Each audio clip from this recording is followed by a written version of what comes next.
আজি শাওনৰ মাহৰ শেষৰটো এপিছড বনাবলৈ আহিছোঁ আমি মইনা পুখুৰীলৈ।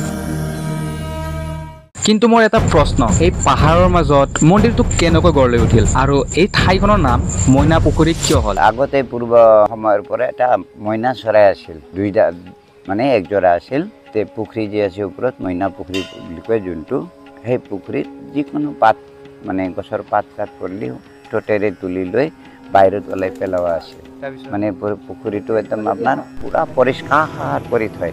প্ৰাচীন সময়ৰ পৰা এইটো সতী দেৱীৰ মানে পালাৰ পুখুৰী হয় মাছ।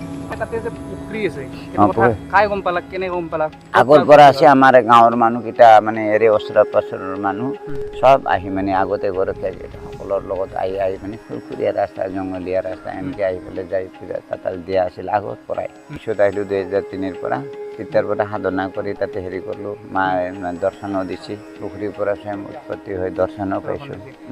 দুৰ্গা মন্দিৰটো আছে, দুৰ্গা মন্দিৰটো আমাৰ মইনা পুখুৰী মাতাৰ নামত বনদেৱী মা মানে বন দুৰ্গা বুলি কয়, আমি তাতে দুৰ্গাৰ মন্দিৰ পাতিছোঁ।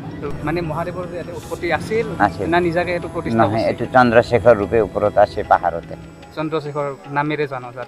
পিছত মানে আমাৰ ভক্তসকলে হেৰি কৰিছে, প্ৰতিষ্ঠিত কৰিছে।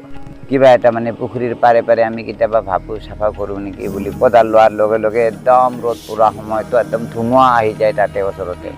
তাৰ সিদিনাই আহি ইয়াতে মিটিং চিটিং পাতি ইয়াতে শিৱ মন্দিৰ বনাম, নহ'লে আস্থাটো ভাঙা যাব আমাৰ বুলি কৈ ইয়াতে মহাকালৰ, এইটো মহাকালৰ MPৰ পৰা আনিছোঁ কিনি, নৰ্মদা নদীৰ পৰা তুলি আনি শিৱলিংগ।